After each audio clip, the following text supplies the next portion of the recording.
Welcome to the Lovestead.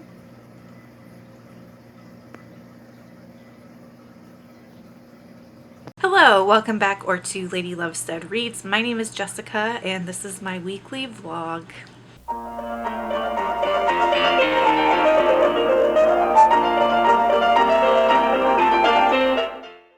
Thank you so much for being here. There's like a core group of you that watch and comment on all of my videos, and I just love this community so much and I appreciate you. And I hope that I'm still creating content that you find worth your time. So that being said, today is February 21st. Starting the vlog on a Tuesday. Monday was totally absorbed by work, so I couldn't wrap up the last one and start the new one. So we're doing it today, but you know, there's no rules in vlogging. You can do whatever you want. So for reading, I'm currently reading In Fury Lies Mischief by Amo Jones. This is book 2 in the Midnight Mayhem series, which is a dark romance series on Kindle Unlimited. And this is about this circus that is run by the Romanian mafia, and they kidnap people to recruit them into the circus and typical mafia stuff. And in each book it covers a different romance happening within this circus, and the circus is called Mayhem. So this one is about Killian and Saskia. So Killian is one of the brothers, the leaders family, the leaders of the mafia families. And Saskia is a dancer. She's a fire dancer. So she juggles fire sticks in this freaky dark circus that they're all a part of. And Saskia is somehow connected to this mafia situation. She doesn't really remember why.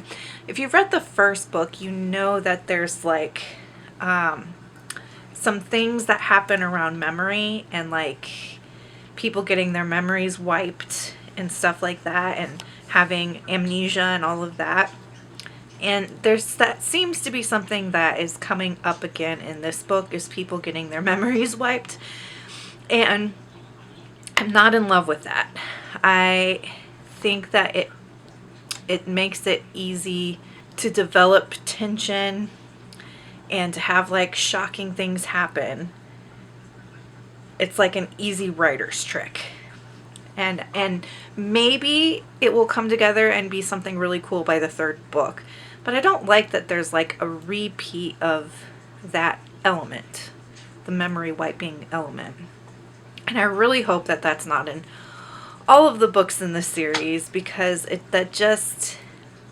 don't know, it worked in the first book, and in the second book I kind of feel this again, But overall, I am enjoying this. I'm not liking it as much as the first one. So we'll see. Right now it's feeling like a 3-star, and I'm about 62% of the way through.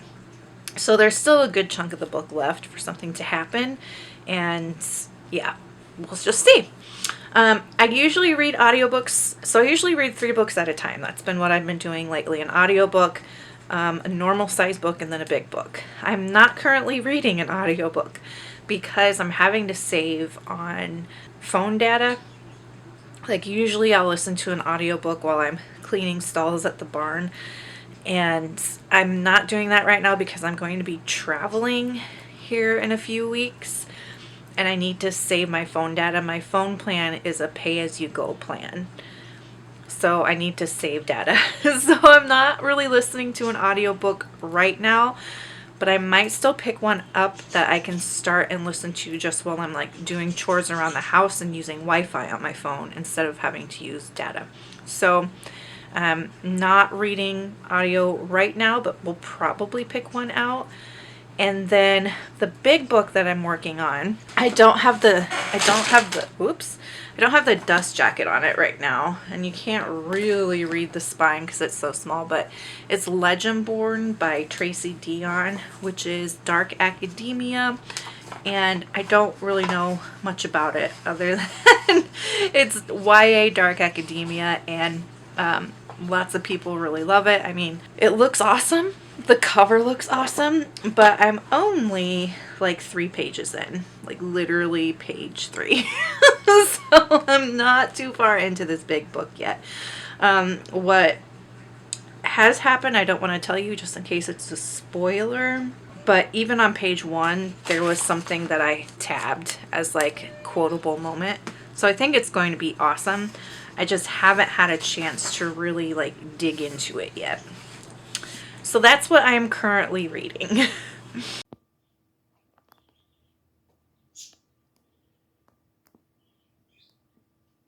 We're getting a really nasty ice storm,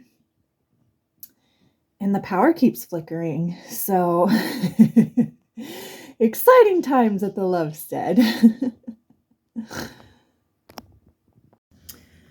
The ice storm is still ice storming, but so far the power stayed on, which is awesome. Glad for that. I am about to make dinner. I have no idea what to make for dinner. Give me some of your favorite dinner ideas in the comments below. Like, what's your go-to when you're just like, I don't know what to make? I paid out an audiobook yesterday, so I had to fold some laundry, and I listened to it while I was folding laundry. I picked up The Fire Next Time by James Baldwin. This is a collection of letters, and it's nonfiction. In the first letter, he was writing to his nephew about like how to survive racism in the United States.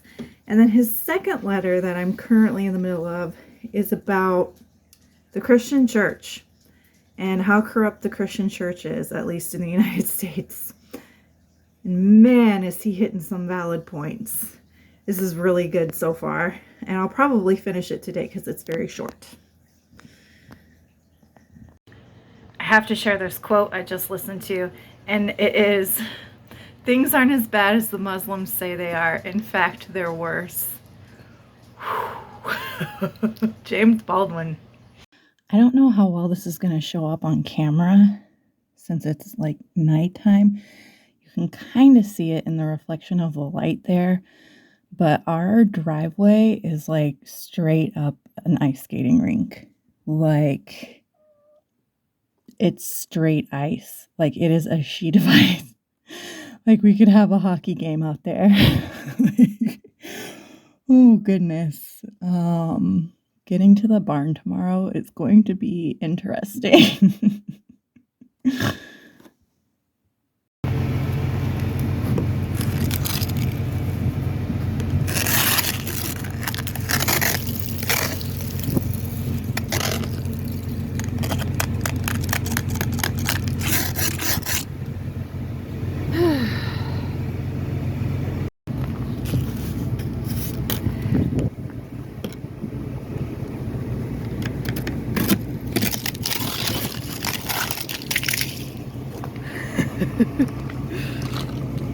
Hi, I just wanted to do a real quick check-in here before I have to go back to work. I'm in between sessions right now at work. So I finished, what was it, by James Baldwin? The Fire Next Time by James Baldwin yesterday, and I gave it 5 stars. It is pretty short, but he really covers a lot of interesting information. And what impressed me a lot about him was that, like, he had a lot of righteous anger. Like, and by righteous anger, I mean anger that is completely justified. And even within that anger, he still didn't lose, like, his sense of love and compassion for other human beings. And it just was very impressive to me. His writing, his tone, his style, his intellect, like, very, very smart man. Deserves all the credit he's been given and more, probably. And yeah, I gave it 5 stars. Quick little read, definitely worth it. I didn't pick up anything else on audiobook yet because I haven't decided what I'm in the mood for. So I haven't picked anything up, and I'm just kind of putting it off because I don't want to pick up something super long because I'm not listening to it at the barn. Yada, yada, yada, yada, yada. So I'm currently not reading an audiobook. I am just about finished with In Fury Lies Mischief, and I don't know how I feel about it. I think the bottom line will be that I'm glad that I read it so that I can move on to the next book in the series. But I think I'll just wait and hold off. I'll probably finish it tonight because I'm at like 85% of the way done. So I'll probably finish it tonight, and then I'll be able to give you some more like concrete thoughts on it after I finish it, hopefully. And then for Legendborn, I am 20 some pages in, not moving super fast on it. But this is so well written. Like, it's so well written.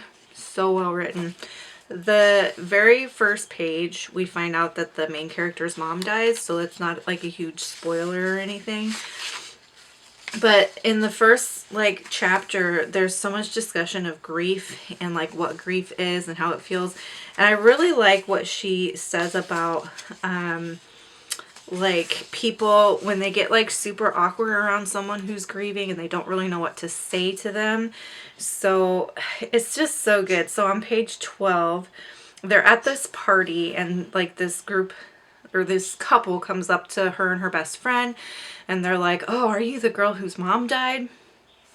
And Charlotte jabs Evan in the ribs with her elbow, sending him daggers with her eyes. "What?" he puts on. "That's what you said." "Sorry." She cuts him off, her gaze apologetic. "My wall works two ways. It hides the things I need to hide and helps me show the things I need to show. Particularly useful with the sorry for your loss crowd. In my mind's eye, the wall's reinforced now. Stronger than wood, iron, steel. It has to be because I know what comes next. Charlotte and Evan will unleash the predictable stream of words everyone says when they realize they're talking to the girl whose mom died. It's like comforting grieving people bingo, except when all the squares get covered, everyone loses." It's so good. Charlotte perks up. "Here we go. How are you holding up? Is there anything I can do for you?" Double whammy. The real answers to those two questions, the really real answers, not well and no. Instead, I say fine. No one wants to hear the real answers. What the sorry for your loss crowd wants to feel is good about asking the questions. This game is awful. "I can't imagine," Charlotte murmurs, and that's an anchor square covered on the bingo board. They can imagine it, they just wouldn't want to. Some truths only tragedy can teach. The first one I learned is that when people acknowledge your pain, they want your pain to acknowledge them back. They need to witness it in real time, or else you're not doing your part. Charlotte's hungry blue eyes search for my tears, my quivering lower lip, but my wall is up, so she won't get either. Evan's eager gaze hunts for my grief and suffering, but when I jut out my chin in defiance, he averts his eyes. Good. Sorry for your loss. Damn, and with those words I most despise, Evan hits the bingo. So, so good. It's just so good.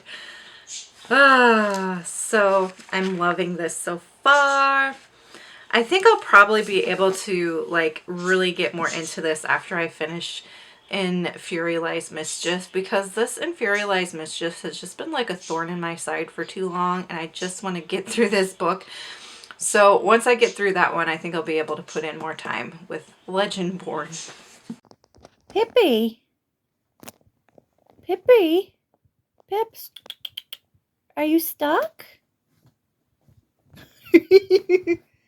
Are you stuck? Pippi. Kitty, kitty, kitty, kitty, kitty.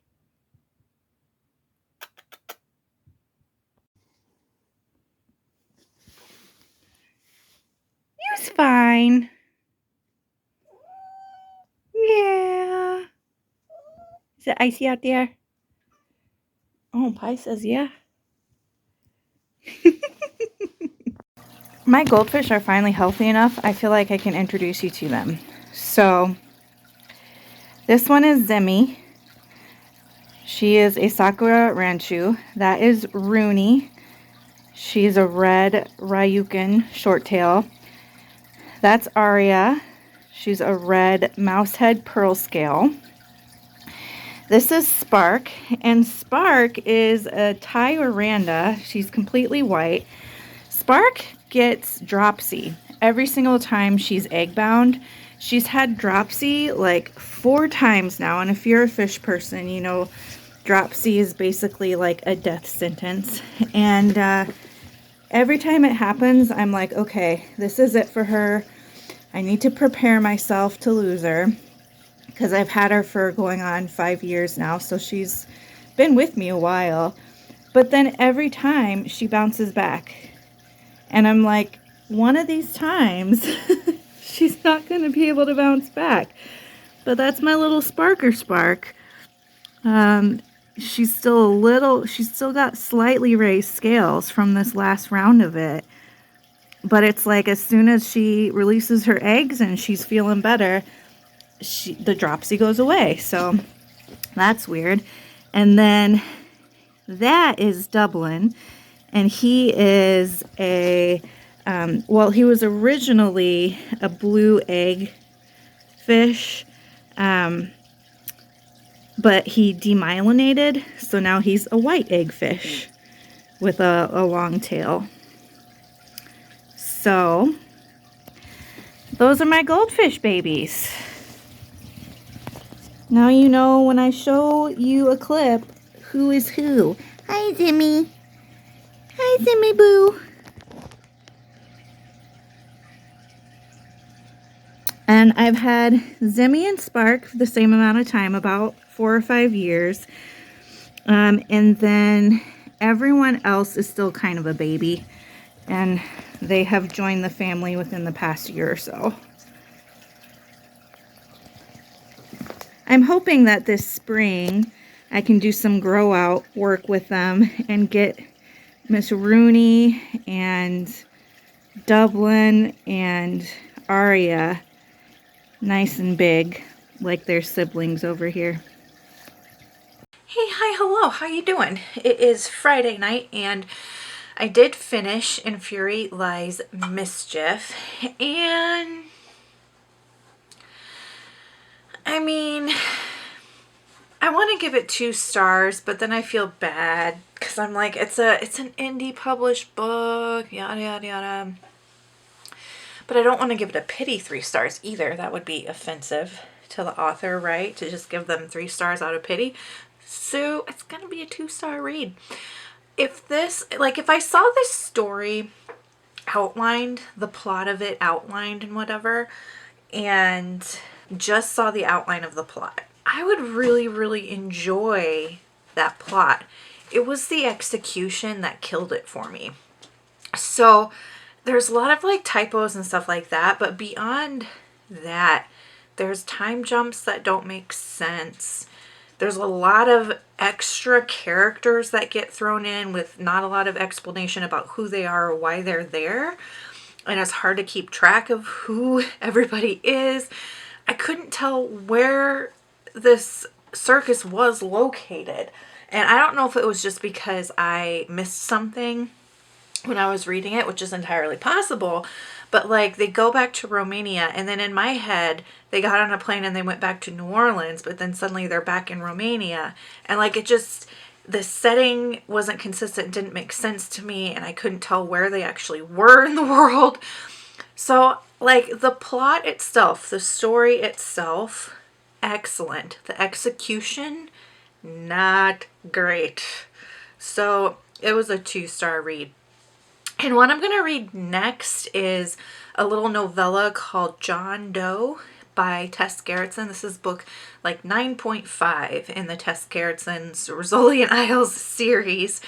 And it's a short little novella. I should be able to get through it tonight. I've read it before, but I don't remember what it's about. So I'll have to catch you up on it when I reread it. And yeah, I think it's probably like the last novella that I read by Tess Gerritsen. Freaks is what that one was called. It was like 30 pages, so more of a short story than a novella. I think that this one is probably around that length too, but I'll just see when I get into it tonight. Hello, it's Saturday and it's my birthday.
Hello vlog, it is late Tuesday evening.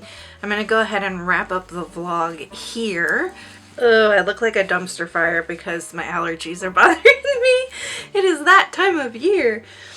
So I finished the short story that I was telling you about by Tess Gerritsen, book like 9.5 in the Rizzoli and Isles series. It's called John Doe.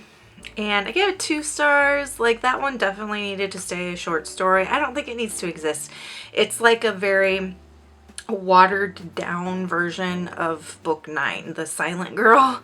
It's got this same sort of premise where it's like victim revenge story and like, yeah, it just, if you're gonna read the Rizzoli and Isles series and you're considering the 2 novellas, I really enjoy Freaks, because Freaks has like this like gothic story feel to it, and it's vampire themed.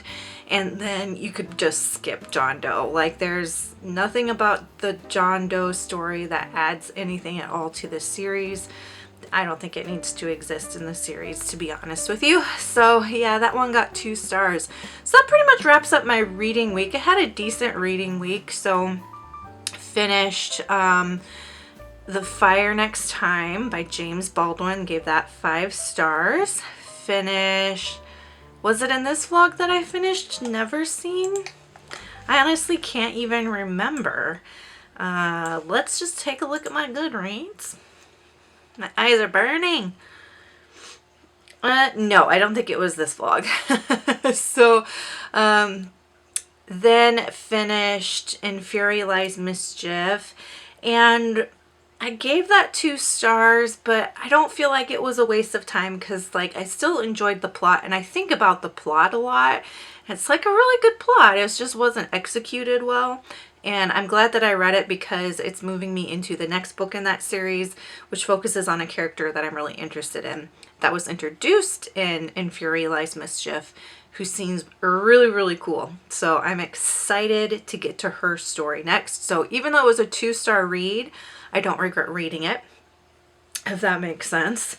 And then I read John Doe by Tess Gerritsen, which was, you know, probably won't ever read that one again. I will probably skip that when I do my rereads, but we'll see. It was only like 49 pages. So, you know, the next time I do my lap through the Rizzoli and Isles series again, I might get to it and be like, it's only 49 pages. Why not? But we'll see. I'll try to remember this. So future Jess, try to remember this. Don't reread that story. Gave that 2 stars. And then I did make progress on, I don't have it with me, Legendborn by Tracy Dion. I'm like 60 some pages into that one.